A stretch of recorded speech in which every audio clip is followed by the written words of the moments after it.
G T V में मुजाहिद अली आपको खुश आमदीद कहता है। कल जब दिल्ली में जो वाक़या हुआ और आपने देखा कि उसके बाद बहरहाल जवाहरलाल नेहरू की पोती कहूँगा, नवासी कहूँगा, इंदिरा गांधी की बेटी परानिका ने भरे हाउस में ये कहा कि जो हिंदुस्तान में हमले हो रहे हैं इसमें मोदी सरकार का हाथ है। और फिर इधर हालिया दिनों में ख़ास तौर पर हमारे बलूचिस्तान और के पी में जो खुदकश हमले और धमाके हो रहे हैं, साफ नज़र आ रहा है कि अफ़गानी तालिब हो या पंजाबी या पाकिस्तानी, अब तो खैर मैं तालिबान में तफरीक इस तरह नहीं करता, उसमें किस तरीके से हिंदुस्तान वो जो उसको शिकस्त अगस्त में हुई थी उसका बदला ले रहा था। तो पहले चलेंगे आसिया के पास जो आज रिपोर्टिंग करती रही हैं। जो कचहरी में खुला हुआ जिसमें अभी तक खबर आई हैं 12 शहादतें हुई हैं और उस शहादतों के साथ काफ़ी तादाद में ज़ख्मी हैं। खुदकश हमलावर का सर भी मिल गया है। और अरशद मलिक साहब से ही मालूम करेंगे जो ख़ास तौर पर जो कैडेट कॉलेज में वहाँ कहते हैं नाकाम हो गया। लेकिन पहले आसिया के बाद चलते हैं। जी आसिया, ये जो मेरे ख्याल में बहुत पावरफुल था कि 13 शहादतें और पता नहीं कितने ज़ख्मी और कचहरी में हुआ, कैलकुलेटेड हुआ, अंदर नहीं आ सका तो बहुत बड़ा होता। तो आसिया जी बिल्कुल, बहुत बड़ा एक ब्लास्ट जो है खुदकुश हमला जिसे हम कहेंगे कि इस्लामाबाद के अंदर और फिर बड़ी इंपॉर्टेंट जगह के ऊपर हुआ, G11 कचहरी, जहां पर रोजाना हजारों की तादाद में जो है वो शहरी अपने केस की पैरवी के लिए आते हैं। साथ ही साथ वकला की बड़ी तादाद यहाँ पर मौजूद होती है, जजेस यहाँ पर मौजूद होते हैं। उसके अलावा इस्लामाबाद पुलिस, आम शहरी, तो हर रंग हर नस्ल के लोग जो है ना वो आपको इस्लामाबाद कचहरी के अंदर मिलेंगे। और आज इस्लामाबाद कचहरी के बाहर 12:39 के ऊपर जो है ये खुदकुश जो है वो धमाका हुआ, जिसके नतीजे में जो है वो 12 अफराद शहीद, जबकि 34 अफराद की अब तक जो है वो जख्मियों की इतलात जो है वो मिल रही है कि अब तक पिम्स हॉस्पिटल के अंदर 34 जख्मी जो है वो एडमिट किए जा चुके हैं। दूसरी जानिब पिम्स अस्पताल के अंदर भी जो है ये जो आसिया कहते हैं कि सर मिल गया, तो अभी तक सॉरी उसको कहते हैं सड़क पर सर मिल गया, शलवार कमीज पहने हुए था, तो कुछ उसकी अब तक जो बायोमेट्रिक होता है, जो कुछ भी होता है, उससे कोई शनाख्त हो पाई है कि जी आसिया क्या कहती है तफ्तीशी इदारे? इब्तदाई तहकीकात के मुताबिक जराये का ये कहना है कि जो बेसिकली खुदकुश हमलावर था उसका ताल्लुक जो है वो बाजौड़ एजेंसी से था और अभी जो है वो मजीद तहकीक और तफ्तीश जो जारी है। बात के मुताबिक जो है वो 92 फुटेजेस AI की मदद से जो है वो सेफ सिटी कैमरों की जो है वो चेक की गई है और कहा यह जा रहा है कि पीर बदाई वाली साइड से जो है वो ये खुदकुश हमलावर इस्लामाबाद के अंदर एंटर हुआ और मोटरसाइकिल के ऊपर ये सवार था, कमीज सलवार इसने जेब तन कर रखा था और साथ ही साथ जो है वो एक चादर भी ओढ़ रखी थी। वजीर दाखिला मोहसिन नकवी के मुताबिक जो सेफ सिटी की फुटेजेस हैं और जो CCTV कैमरास की फुटेजेस हैं उनके मुताबिक 12 से 15 मिनट जो है ये शख्स इस्लामाबाद G11 कचहरी के बाहर जो है वो मुख्तलिफ मकामात के ऊपर गर्दिश करता हुआ दिखाई दिया। और उसके बाद जब इसने ये देखा कि ये इस्लामाबाद कचहरी के अंदर दाखिल नहीं हो सकता। मुजाहिद बरेलवी साहब, अगर आप कचहरी यकीनी तौर पर आप भी आए होंगे तो कचहरी के जो दोनों गेट्स हैं उनके गेट्स के ऊपर जो है वो स्कैनर्स नस्ब किए गए हैं। साथ ही साथ इस्लामाबाद कचहरी है, जरा आप दिखा सकेंगी कि जरा कैमरे की आंख दिखाए कि वो आ रहा था, कहाँ से हुआ? थोड़ा शायद अंदाजा वजह तो अंधेरा पीछे नजर आ रहा है। मुजाहिद बरेलवी साहब, अगर हम इसकी एंट्रेंस की बात करें तो ये आप मेरे अकब पे देख रहे होंगे कि इसी रास्ते से, ये जो मेरे लेफ्ट साइड पर रोड है, इस रोड से ये यहाँ से आगे एंटर हुआ। लेकिन चूंकि एक एरिया जो है जाए वकुआ उसे मुकम्मल तौर पर कॉर्डन ऑफ किया गया है, दोनों तरफ खारदार तारें और तंबू लगाए गए हैं ताकि आम शहरी जो है वो वहां पर दाखिल ना हो सके। हमारे पास जो है वो इब्तदाई तमाम तर इसकी जो है वो फुटेजेस मौजूद है जहां पर ब्लास्ट हुआ, बाइक की, गाड़ी की, इवन पुलिस वैन की जिसके साथ ये टकराया, तमाम तर फुटेजेस जो है वो हमारे पास मौजूद है। लेकिन अब चूंकि एरिया कार्डन ऑफ कर दिया गया है तो हम शायद कैमरे की आंख से इसको बराह रास्त नहीं दिखा सकेंगे। लेकिन आज बैक वक्त जो है वो एक कैडेट कॉलेज में भी कोशिश की गई। अरशद अजीज मलिक साहब सीनियर जर्नलिस्ट हमारे साथ हैं। शर्मा साहब, एक लिहाज से ये खैर हुई क्योंकि हमें उस साने की याद दिलाता है जो आर्मी पब्लिक स्कूल में हुआ था। यहाँ भी बड़ी तादाद में तलबा थे लेकिन नाकाम बना दिया गया। कुछ क्या आप इसकी तफसील बताएंगे? ये बड़ी बदकिस्मती है। मलिक साहब, मैं आपके पास आता हूँ। कुछ कनेक्शन मुझे मारिया सुल्तान साहिबा ने ज्वाइन किया। डॉक्टर मारिया, ये जो दो बड़े आज वाक़े हुए हैं, एक इस्लामाबाद की कचहरी में खुदकश हमला, फिर जो एक कैडेट कॉलेज में, और ये वो जो अफगानिस्तान की तरफ से एक अरसे से जो कहते हैं भारतीय प्रॉक्सी वॉर चल रही है उसके सबब हो रहा है, क्या देखती हैं? क्या ये एक बार फिर हिंदुस्तान अफगानिस्तान के कंधे पर रखकर जंग छेड़ना चाहता है? रेड्डी साहब, मेरे ख्याल से इसमें तो अब कोई दो राय नहीं रह चुकी है, क्योंकि जो चीज़ हमें देखने में नज़र आ रही है वो यही है कि हिंदुस्तान जो है मुसलसल अफ़गान हुकूमत के साथ मिलकर इसी कोशिश में था कि किसी तरह पाकिस्तान के ख़िलाफ़ एक दहशतगर्दी की लहर को ना सिर्फ ज़िंदा करे, बल्कि उसकी बुनियाद पर पाकिस्तान से कुछ ना कुछ मराद हासिल कर सके अफ़गान हुकूमत के लिए, और अंदरूनी तौर पे ये तासुर पेश कर सके कि पाकिस्तान के अंदर वो एक तरह से तलातुम मचाने के अंदर कामयाब हुए हैं। लेकिन बहरहाल ये एक बहुत मुश्किल वक्त है कौम के लिए, और ऐसे वक्त में हमें जो फैसला करना है वो यही है कि जिस जंग से हम गुजर आए हैं, जिस खून रेजी से हम गुजर आए हैं, इसके बाद हम ये फैसला करें बहैसियत कौम कि हम जो है इसके खिलाफ क्या इकदाम उठाना चाहते हैं। और इसके लिए हमें एक नेशनल कंसेंसस के साथ साथ जो आपकी लॉ इन्फोर्समेंट एजेंसीज हैं, जो काउंटर टेररिज्म डिपार्टमेंट्स हैं, उनको हमें फाल भी करना होगा, उनको पावर भी करना होगा, और साथ उनको एम्पावर भी करना होगा। ये तो एक तरफ, लेकिन दूसरी तरफ जो अफगान हुकूमत, बुरी हुकूमत इस वक्त हिंदुस्तान के साथ मिलकर दहशतगर्दी कर रही है, उनको पहली दफ़ा जो है हमें ज़िम्मेदार भी ठहराना होगा, चाहे उसमें आपकी फाइनेंशियल जो है मॉनिटरिंग यूनिट्स हैं, चाहे आपकी टेररिज्म टास्क फोर्सेस हैं, जो फैटफ तक भी इनकी ये खबर लेके जाएं, जो यूएन सिक्योरिटी काउंसिल 1267 और 1373 के तहत अफगान हुकूमत को भी पाबंद करती हैं और हिंदुस्तान की हुकूमत को भी पाबंद करते हैं कि वो दहशतगर्दी के डॉक्टर लिए मारिया, जरा मैं एक आसिया से ये काम पूछूं। ना करें। आसिया, ये जो कचहरी में हुआ है, अंदर तो जा नहीं जा सकता। आपको इल्म है कि इस वक्त स्पीकर कॉन्फ्रेंस भी हो रही थी इस्लामाबाद में, और भी अहम ममालिक के एक्टिविटीज़ हो रही थी, मैच भी हो रहे हैं, तो गैर मामूली सिक्योरिटी होगी, फिर भी बहरहाल वो दाखिल हुआ। इससे तो लगता ही है कि शायद वो पहले से तैयारी की हो, पहले से वहाँ मौजूद हो, फिर उसका टाइमिंग बड़ी अहम है कि पार्लियामेंट का इजलास भी चल रहा हो। आसिया?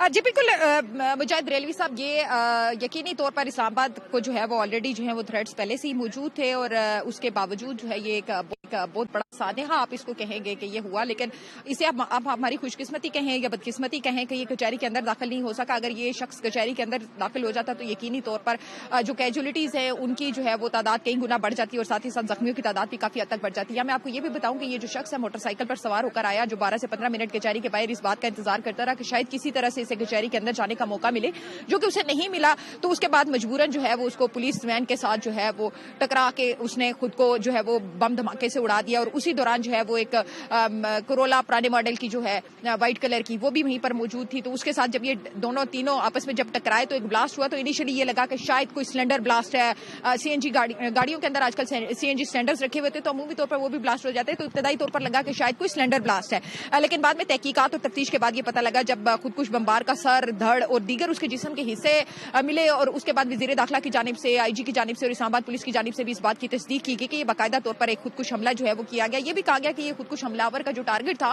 वो इस्लामाबाद G11 कचहरी थी, लेकिन वो कचहरी के अंदर चूंकि दाखिल नहीं हो सका। आज आसिया पूरा कौसर जो है सारा दिन इसको कवर करती रही। जरा इससे पहले मैं आपके पास आऊँ, जरा मलिक साहब, ये जो हुआ है बड़ा कैडेट कॉलेज को निशाना बनाया, जैसे मैं आपसे कह रहा था, कुछ हमारा कनेक्शन खत्म हो गया। इससे पहले आर्मी पब्लिक स्कूल का वाक़या सामने हो चुका था। कहते हैं अभी भी जो है वहाँ पर शायद तलबा मौजूद हैं, उतारा जा रहा है या कंप्लीट हो गया वो ऑपरेशन? जी, मुझे साहब, मैं बात यही कर रहा था कि बिल्कुल एपीएस पिशावर का जो वाक़या था, बिल्कुल उसी तरह इसको प्लान किया गया था। अब तक की जो ताज़ा सूरत हाल है, कोई 650 के करीब लोगों को बाहिफाज़त रेस्क्यू कर लिया गया है, जिसके अंदर 525 बच्चे भी शामिल हैं। 3 ख़वारिज जो हैं, इस वक्त एक ब्लॉक में उनको बिल्कुल एक तरफ कर दिया गया है। लेकिन ये है कि जब कल ये वाक़या शुरू हुआ था तो उस वक्त एक गाड़ी में बारूद था जो कि ला के टकराई गई। उसके बाद 2 ख़वारिज जो थे उनको तो वहीं पे मुकाबले में मार दिया गया। लेकिन ये 3 लोग थे, ये अभी तक इनके खिलाफ कार्रवाई जारी है। इस हवाले से जो कम्युनिकेशन इंटरसेप्ट की गई है, तो ये लोग अफ़गानिस्तान में अपने हैंडलर्स के साथ राब्ते में हैं, उनसे हदायत भी ले रहे थे। तो ये एक प्लानिंग थी, लेकिन मैं समझता हूँ कि सिक्योरिटी फोर्सेस ने बड़े एहतियात से, बड़े तहम्मुल से ये कार्रवाई की, जिससे ये बहुत बड़ा एक वाक़या बनने जा रहा था पाकिस्तान के हवाले से। जैसे एपीएस का हम याद करते हैं, तो बिल्कुल उसी तरह यहाँ पे बच्चे भी थे, तो उनको बड़े अच्छे तरीके से उनको इन्होंने बाहिफाज़त निकाला है। तो बहरहाल कार्रवाई जारी है, और उम्मीद है कि जल्दी ख़त्म हो जाएगी, क्योंकि अभी सिर्फ 3 वो लोग हैं और उनके पास ظاہر ہے جدید اسلحہ بھی ہے، اور یہ بھی وہ کیا جا رہا ہے کہ ہو سکتا ہے ان میں سے کوئی خودکش بھی ہو، ان کے پاس بارود بھی ہے۔ ڈاکٹر صاحبہ، ارشد ملک صاحب، اور اس سے پہلے آسیہ جو آپ بتا رہی تھی، میں نے کہا نا کہ اس میں ایک انٹرنیشنل اسپیکر کانفرنس بھی ہو رہی ہے، نمائندے بھی ہیں، اس کی ٹائمنگ بڑی اہم ہے۔ اور جو ملک صاحب بتا رہے تھے، خدا نہ کرے کیڈٹ کالج میں کامیاب ہو جاتے جس طرح وہ ثانیہ ہو چکا تھا، اور پھر آج بڑا واقعہ کچہری کے اندر آتا تو اس سے بڑا ہوتا، تو یہ جو پوری ہو رہی ہے، آپ کو نہیں لگتا کہ ہم جو اپنی جو ایک ہمارا جو فوراً ہمارے جا بھی رہے ہیں، کوشش بھی کر رہے ہیں، لیکن وہ اتنا دباؤ نہیں ڈال پا رہے امریکنز کو، یا ٹرمپ صاحب سے ٹھیک ہے ہمارے بڑی شاباشی تو بڑی دیتے ہیں، لیکن عملاً میں دیکھتا ہوں کہ وہ ہندوستان کے معاملے میں ان کے ساتھ ٹریڈ دیکھیں، ان کے ساتھ آمد و رفت دیکھیں، یعنی اگر ٹرمپ اگر غزہ میں اتنا بڑا قدم اٹھا سکتے ہیں، لیکن کیوں نہیں وہ خاص طور پر کابل اور دہلی کو روک پاتے؟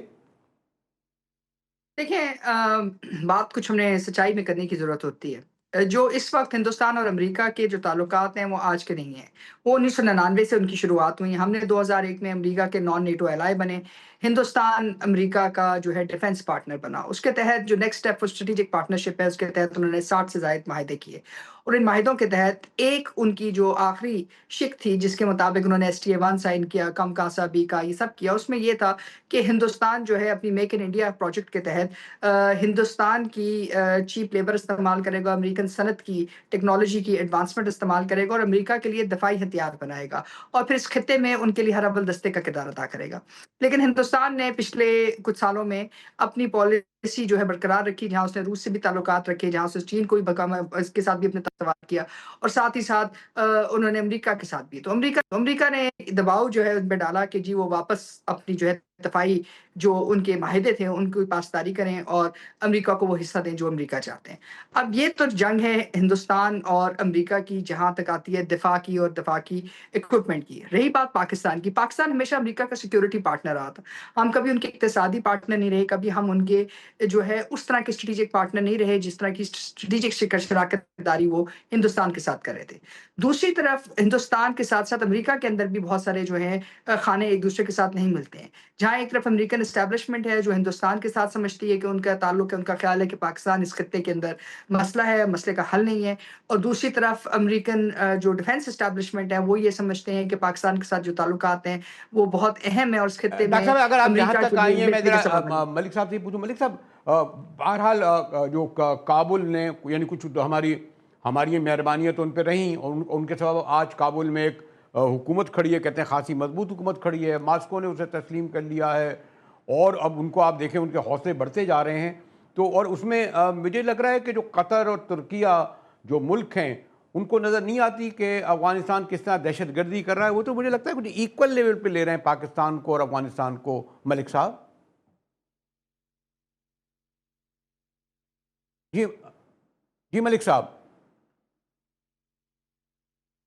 ملک صاحب نیٹ کرائے۔ ڈاکٹر صاحب، یہ جو میں نے سوال کیا تھا ملک صاحب سے، کچھ انٹرنیٹ کا دیکھیں بریلوی صاحب، بات دراصل یہ ہے کہ قطر اور ترکیہ جو ہے افغان عبوری حکومت کے لیے راستہ تھے امریکہ کی حکومت تک، اور ساتھ ہی ساتھ جو ان کو دفاعی مد میں $3.2 بلین مل رہے تھے اس کی جو ہے مسلسل اس کی جو ہے پیش رفت کے لیے۔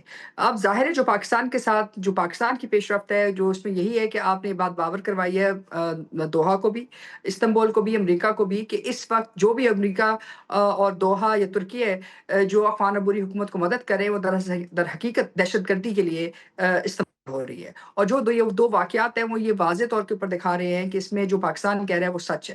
دوسری بات یہ کہ ان کی طرف سے کوئی سنجیدگی نہیں دکھائی گئی ہے، تو یہ جو پریشر ہے یہ پریشر ان کے اوپر پڑے گا۔ دوسری بات یہ ہے کہ اگر آج ہندوستان کے ساتھ مل کر افغانستان پاکستان کے خلاف دہشت گردی کر رہا ہے، تو کل ہندوستان مل کر افغانستان کے ساتھ چین کے خلاف بھی دہشت گردی کرے گا، روس کے خلاف بھی دہشت گردی کرے گا، کیونکہ وہ ہر اول دستے کا کردار ادا کرے گا، اور اگر ہر اول دستے کا کردار ادا کرتا ہے یا اپنے آپ کو سمجھتا ہے کہ وہ اس پوزیشن کے اوپر ہے کہ دہشت گردی کے ذریعے اور افغانستان کی سرزمین استعمال کر کے وہ یہ ایک حربہ استعمال کر سکتا ہے، تو ظاہر خطے کے ڈاکٹر ڈائنامک صاحب، بہت ذرا چینج ملک ہوگی۔ صاحب آگے میرا کوئک جلدی سے پوچھ لوں، وقت کا بتائیں۔ ملک صاحب، میں یہ کہہ رہا تھا کہ ایسا لگتا ہے کہ ماسکو جس طرح کابل کھڑا ہوا ہے، ترکیہ اور ہمارے جو دیگر اسلامی ملک ہیں یا قطر، وہ پاکستان اور افغانستان کو ایک لیول سے دیکھ رہے ہیں، وہ یعنی ان پہ دباؤ نہیں ڈال رہے، وہ میزبانی صرف کر رہے ہیں کہ بھئی آپ کی طرف سے کھلی دہشت گردی ہو رہی ہے۔ جی ملک صاحب۔ जी, मुजैब साहब आप बिल्कुल दुरुस्त फरमा रहे हैं कि तमाम शवाहिद दिखाने के बाद, तमाम प्रूफ दिखाने के बावजूद भी तुर्किया या कतर कोई प्रेशर तो नहीं डाल रहे। लेकिन दूसरी जानिब हम देख रहे हैं कि अफ़गान हुकूमत के जो तर्जमल है, वो भी आप उसको देखें कि वो अब कह रहे हैं कि जनाब ये टीटीपी के लोग जो हैं, ये कोई दहशतगर्द नहीं है, ये पनाह गज़ीन है हमारे पास। ये महाजर हैं, जिस तरह अफ़गान महाजरीन हमारे पास है, तो हमारे पास पाकिस्तान के महाजरीन हैं। लिहाजा हम इनके खिलाफ कार्रवाई नहीं कर सकते। ये बिल्कुल वही सिचुएशन है अगर आप देख लें 2001 में ओसामा बिन लादेन की थी, जब अमेरिका कह रहा था कि इनको आप निकालें। तो आज पाकिस्तान उन्हें कह रहा है कि भई इनको काबू करें, लेकिन अपने लाने पास वाले भी तो रखें या मलिक साहब इनको वही थे दूर ना, करें। पहले वो लेके आप कहते हैं निकालो, वहाँ लाने में वो आसानी आ गए, तो निकालने जैसा में हमसे कह रहे हैं कि ये तो निकालो। तारीख ये तो ये तो तारीख है ना जी। पहले हम मुजाहिदीन बनाते हैं, फिर उसके बाद जो है उनको तालिबान बनाते हैं, फिर दहशतगर्द बनाते हैं। अब ये फसल जो अब पक चुकी है, अब इसका कोई इलाज करना ज़रूरी है। या तो आपको स्प्रे करेंगे, कुछ करना तो है ना, काटना पड़ेगा हाँ, इसको। और तो मेरे ख्याल मुजाहिद साहब डॉक्टर मिल-जुल साहब के चूंकि वक्त का काटेंगे, मेरे ख्याल ये ऐसे गुड और मुमकिन नहीं बैड है। वाला जो एक अरसे तक चलता रहा, उस पर भी मेरे ख्याल में शायद दफ्तर खारजा के बाबुओं को नजरसानी करनी पड़ेगी। जी डॉक्टर साहिबा। है, और वो यही है कि जो भी पाकिस्तान के खिलाफ दहशतगर्दी करेगा, चाहे वो लसानी हो, अस्करी हो, सियासी हो, पाकिस्तान उसके खिलाफ कदम उठाएगा। दूसरी बात ये है कि आपने ये फैसला कौमी सतह पे करना है, और उसके लिए आपको एक नेशनल रेफरेंडम की ज़रूरत है, ताकि जो आपको मैंडेट्स चाहिए, जो लीगल आपको प्रोटेक्शन चाहिए, वो आप हासिल कर सकें, और इस पे आप जो हिकमत अमली उठाएंगे, वो हिकमत अमली के ऊपर आप साबित कदम रह सकें। आपकी लॉ इन्फोर्समेंट एजेंसीज रोज की जो है ये कैजुअलिटीज उठा रहे हैं। आपने तो अभी कहा 12 लोग 13 लोग शहीद हो गए, लेकिन ये कौन लोग थे? आपकी लॉ इन्फोर्समेंट एजेंसी से लोग थे। ये वो लोग थे जिन्होंने आपकी जो है हर तना पे और हर सतह के ऊपर जो सॉरी चीजें दी सॉरी हैं। सॉरी एक सॉरी तरफ डॉक्टर साहिबा, मुझे क्योंकि मौजू ऐसा है जिस पर गुफ्तगू कर सकते थे, लेकिन कैंप से ब्रेक लेने को आ जा रहा है। मोहतरम अरशद रज़ी मलिक साहब, डॉक्टर मारिया सुल्तान, आपका शुक्रिया। इससे पहले आसिया तोहर हमारे ब्यूरो की हैं, उनका भी शुक्रिया। तो शुक्रिया डॉक्टर मारिया सुल्तान, शुक्रिया मोहतरम अरशद मलिक साहब। हमारे साथ रहिएगा, ब्रेक के बाद आएंगे। तो 27वीं आइनी तरमीम की भारत सेनेट से पास हो गई है और वोटों से और अक्सरियत से हुई है। कौमी असम्बली में भी हो जाएगी, क्योंकि हमारे अक्सरियत है शरीफ हुकूमत के पास। बात करेंगे ब्रेक के बाद।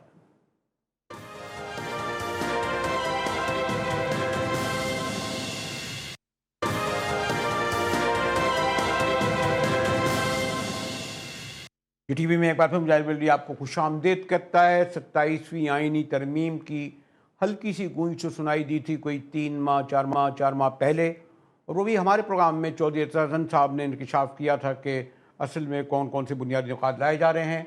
अब सेनेट से पास हो गई है और 64 अरकान ने वोट दिए। एक PTI के एक साहब आए, पहले वोट दिया, फिर तकरीर की, और अब कौमी असम्बली में बहस जारी है। और मैं देख रहा था कि जहाँ बहरहाल हुकूमती मौक़िफ़ आ रहा था, वहाँ PTI के बैरिस्टर गौहर ने खुलकर तकरीर करी।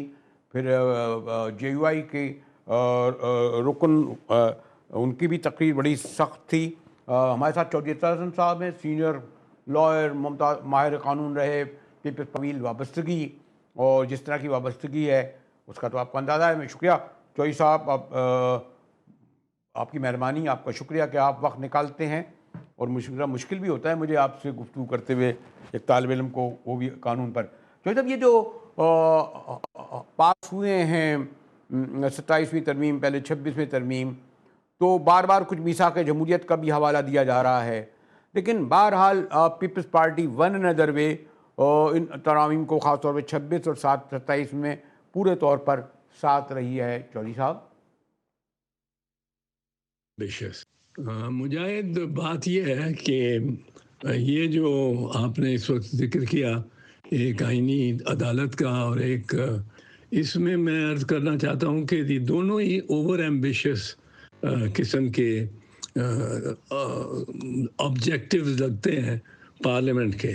ओवर एम्बिशियस एक एम्बिशन है कि सुप्रीम कोर्ट की बजाय बिल्कुल एक नई को अदालत आ जाए जो कि कॉन्स्टिट्यूशन कोर्ट हो, और उसका डिराइव कर रहे हैं हम। उसका जवाब सबसे ज़्यादा इसमें COD में जो 2006 में साइन हुआ था, और दूसरा हमारे मैनिफेस्टो में इस वक्त जो मैनिफेस्टो है पीपल्स पार्टी का।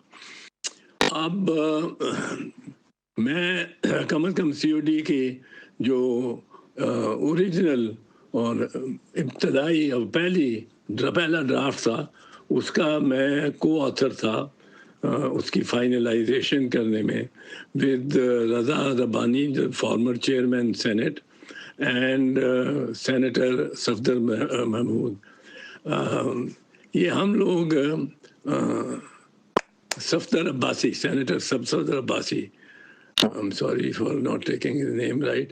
اچھا, صفدر عباسی, ہم 3 ممبر تھے اس کے, اور مجھے نہیں یاد پڑتا کہ بی بی شہید نے بھی کسی وقت یہ کہا ہو کہ یہ کورٹ جو ہے یہ سپیریئر ہوگا ٹو دی سپریم کورٹ, یا ایکوالٹی کی بات تھی. نہیں, لیکن چوہدری صاحب یہ جو چیئرمین بلاول نے واضح طور پر کہا کہ آئینی عدالت کا قیام کا مطالبہ تو میثاق جمہوریت میں کیا تھا, ہم نے کیا تھا, اور ابھی بھی دیکھ رہے ہیں کہ جو بھی آئینی ترامیم پاس ہوئی ہیں, خاص طور پر 27ویں ترمیم میں, یہ تو بڑا کلیدی کردار, اگر آپ جن کی طرف کہہ رہے ہیں کہ وہ سپریم کورٹ نہیں رہے گی یا جو اور حیت بدلے گی, اس میں پیپلز پارٹی کے جو ووٹ ہیں 73 ہیں, ان کے بغیر تو یہ منظوری نہیں ہو سکتی تھی, نہ سینٹ میں اور نہ اب اگر کمیشن میں جو جاری ہے. چوئی صاحب,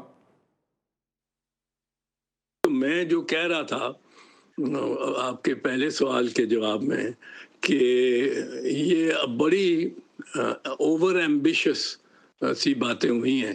ایک تو اوور ایمبیشس بات یہ ہوئی ہے کہ سپریم کورٹ کو بالکل ملیا میٹ کر کے اور ایک نئی عدالت بنا لی جائے, سپریم کورٹ کو بالکل ہی, اور چیف جسٹس آف پاکستان بھی نہ ہو, اور یہ ان میں سے کوئی بھی چیف جسٹس آف پاکستان نہ کہلا سکے.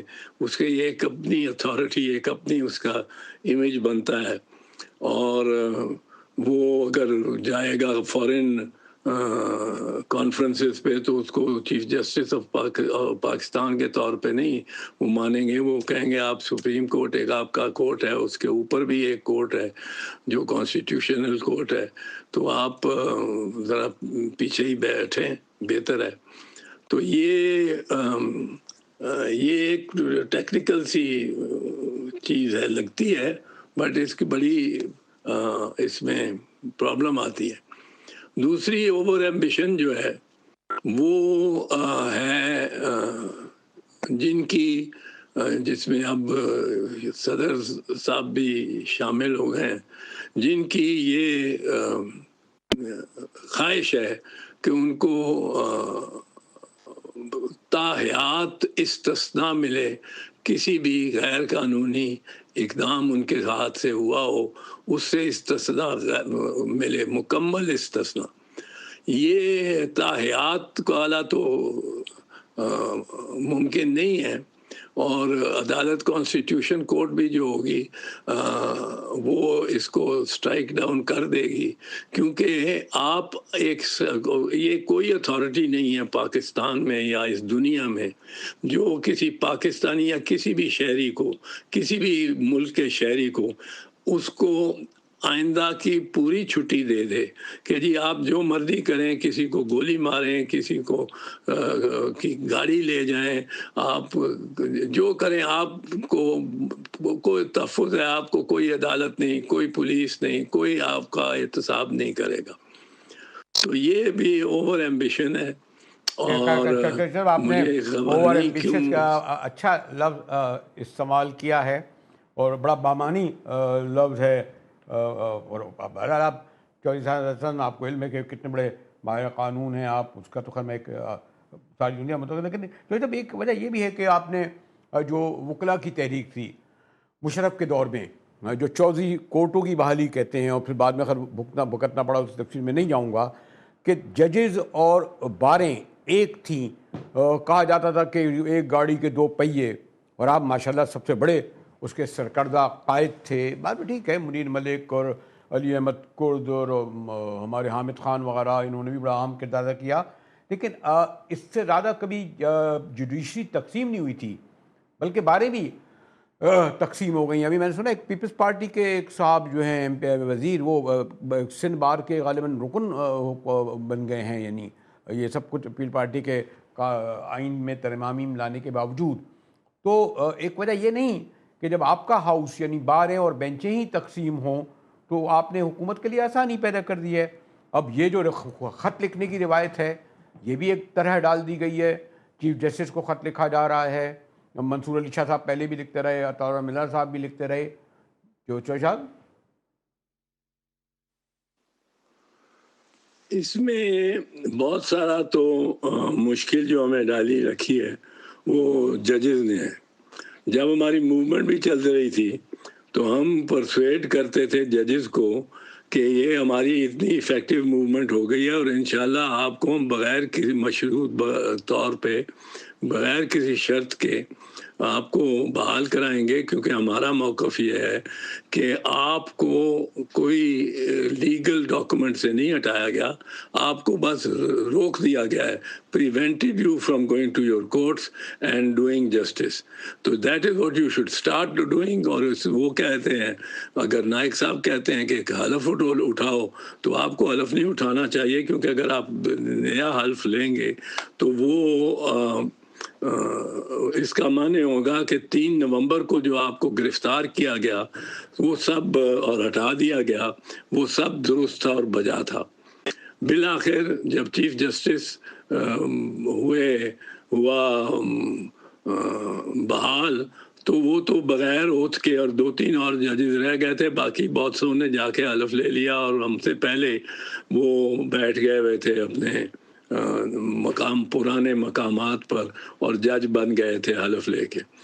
اب اس دفعہ بھی کچھ میرا خیال ہے مس ڈائریکشن ہوئی ہے 1-2 سپریم کورٹ کے ججز کو, جو انہوں نے پہلے مرحلے میں, جس میں منصور علی شاہ صاحب بھی ہیں, جنہوں نے پہلے مرحلے میں اس کو سپورٹ کرنا شروع کر دیا قاضی فائز عیسیٰ کو.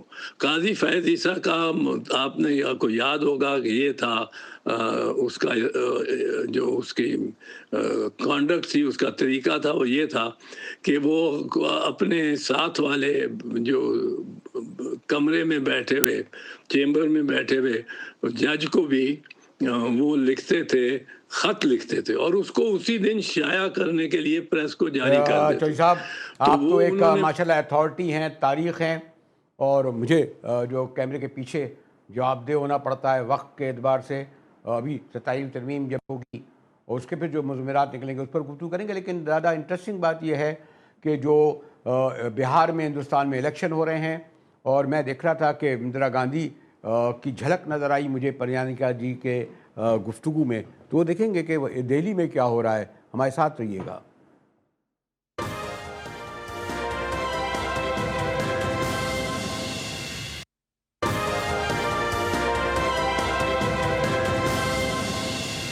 गृह मंत्री महोदय श्री अमित शाह जी के नाक के नीचे पूरा मणिपुर जल गया. दिल्ली में दंगे हुए, पहलगाम में हमला हुआ, और आज भी वे उसी पद पर बैठे हैं. جی ہاں, پریانکا جن کو دیکھ کر اندرا گاندھی, بہرحال اختلاف اپنی جگہ, بڑی جواہر لال نہرو ایک کلرفل پوری فیملی رہی ہے, اس کے مقابلے میں مودی جی کو کہنا تو نہیں چاہیے. ہمارے ساتھ بریگیڈیئر نادر میر صاحب موجود ہیں. شکریہ بریگیڈیئر صاحب.